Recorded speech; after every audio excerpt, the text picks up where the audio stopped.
ক্ষমা চেয়েও পেল না মুক্তি। মায়ের কঠোর নির্দেশ, রাহুলের জীবন ছেড়ে চলে যাও। হ্যাঁ বন্ধুরা, শুধুমাত্র তোমাদের জন্য আজকের পর্বে আমরা দেখতে পাব এক হৃদয় বিদারক দৃশ্য। বুকের ভেতর অপরাধবোধ চাপা দিয়ে রাহি পা বাড়ায় রাহুলদের বাড়ির দিকে। মনে একটাই আকুতি, সব দোষ মাথা পেতে নিয়ে মায়ের কাছে ক্ষমা ভিক্ষা করবে। দরজা খুলতেই চোখে চোখ পড়ে রাহুলের মায়ের সাথে। রাহি মাথা নামিয়ে কম্পিত কণ্ঠে বলে, মা, আমার কোনো ভুল হয়ে থাকলে আমাকে মাফ করে দিন। কিন্তু জবাবটা আসে বরফের মতো ঠান্ডা হয়ে। রাহুলের মা বলেন, শুধু ক্ষমা চাইলেই সব মিটে যায় না রাহি, তুমি আমার ছেলেটার জীবনটাকে তছনছ করে দিয়েছ।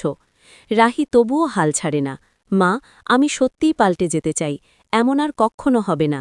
কিন্তু মায়ের পাষাণ হৃদয় এতটুকুও টলে না।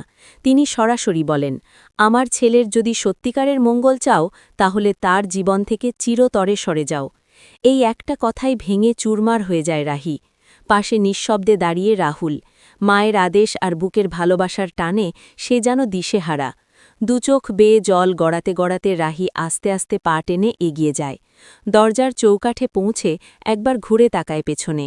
আর সেই একটি দৃষ্টিতেই লুকিয়ে থাকে হাজারো না বলা কথা। এরপর কি ঘটবে জানতে চাইলে ভিডিওটি এক্ষুনি লাইক, শেয়ার করুন আর সাবস্ক্রাইব করতে ভুলবেন না।